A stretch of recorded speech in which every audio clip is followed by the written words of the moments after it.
Hi అండి అందరికీ. చూడండి, చక్కగా బీట్రూట్ కూర ఇలా చేసుకుంటే పోషకాలు ఎక్కడికి వెళ్ళవండి. అందులోనే ఉండి చక్కటి ఆరోగ్యం చేకూరుతుంది.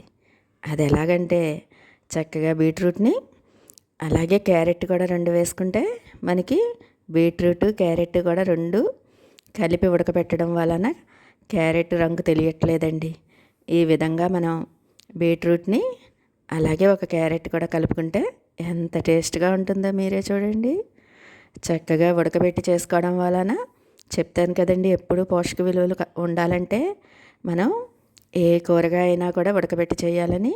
చిటికలో రెడీ అయిపోతుందండి ఈ కర్రీ. మీరే చూడండి, చక్కగా ఈ విధంగా బీట్రూట్ని క్యారెట్ని చక్కగా ఈ విధంగా కట్ చేసుకుని ఉడకబెట్టి ఉంచుకుని మనం దానిలోకి పోపు చేర్చి ఏ విధంగా తయారు చేయాలో మీకు చూపిస్తాను చూడండి.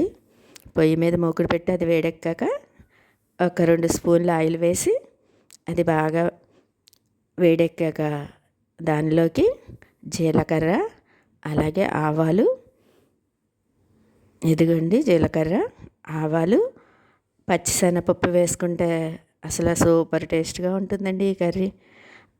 అది కూడా మనం దీనిలోకి చెప్తాను కదండి, పుట్నాలు అలాగే వేరుశనగకాయ గుళ్ళ పొడి చేర్చుకుంటే ఇంకా దానిని మించిన టేస్ట్ మరొకటి ఉండదేమో అనిపిస్తుందండి. తరచుగా ఇది పిల్లలకి పెడితే రక్తహీనత అనేది లేకుండా ఉంటుందండి. అలాగే పెద్దవాళ్ళకి కూడా రక్తహీనత ఉన్నవాళ్ళు చక్కగా ఈ కర్రీ రెగ్యులర్గా వారానికి 2-3 రోజులు చేసుకుంటే అసలు అనారోగ్య సమస్య దరిచేరదండి.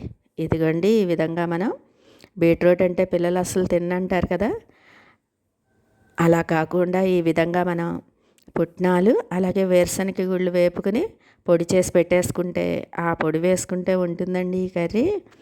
ఆహా, ఏమి రుచి కంటే ఇంకా బాగుంటుందని చెప్తాను కదండి, ఆ విధంగా ఉంటుంది. ఎప్పుడైనా సరే రెగ్యులర్గా మనం తయారు చేసుకునేటప్పుడు వారంలో ఒక 2 రోజులు వెన్న వేసుకుని కర్రీస్ చేసుకోవాలి. అలాగే 2 రోజులు మేగడ వేసుకుని కర్రీస్ చేసుకోవాలి. అలాగే 2 రోజులు మనం నేతితో చేసుకుంటే ఒక్కరోజు మనం ఆయిల్ వాడుకున్నా పర్వాలేదండి. ఎప్పుడు మీకు రెగ్యులర్గా చెప్పే మాటేనండి.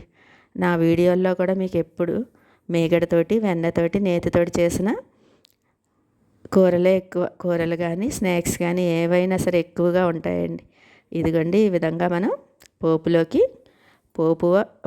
పోపుని బాగా వేగనిచ్చుకుని కొంచెం ఇంగువ కూడా చేర్చి ఈ విధంగా మనం ఉడకబెట్టిన క్యారెట్ బీట్రూట్ ముక్కల్ని చేర్చేసుకుంటే అసలు అమోఘమైన టేస్ట్ అంటే ఇదేనేమో అనిపిస్తుందండి.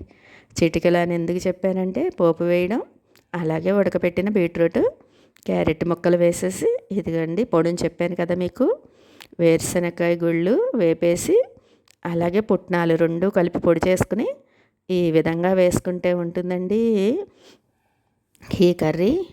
ఆహా, ఏమి రుచి కంటే ఇంకా బాగుంటుందని చెప్తాను కదండి. అమృతమయం అంటే ఈ కూరే అని చెప్పి భావించవచ్చండి.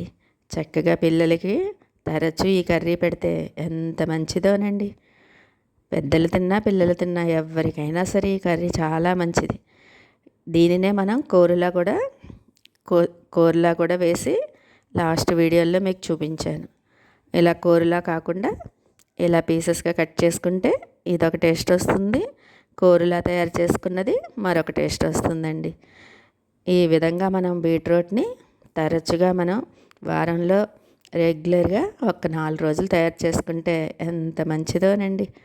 చక్కగా చెప్పాను కదా, రక్తహీనత సమస్యలున్నా అలాగే మనకి పోషక విలువలు తగ్గకుండా ఉండాలన్నా చక్కటి కర్రీ అండి ఇది. ఎంత ఈజీగా చెప్పాను కదా మీకు. వేగిన పోపులో ఉడికిన ముక్కలు వేసుకుని పొడి వేసేసుకోవడమే. ఈజీగా అనిపించింది కదండి. ఈ వీడియో కనుక మీకు నచ్చితే లైక్, షేర్, కామెంట్ మాత్రం మర్చిపోవద్దు. పక్కనే ఉన్న బెల్ సింబల్ టచ్ చేస్తే నేను పెట్టే పోస్టులన్నీ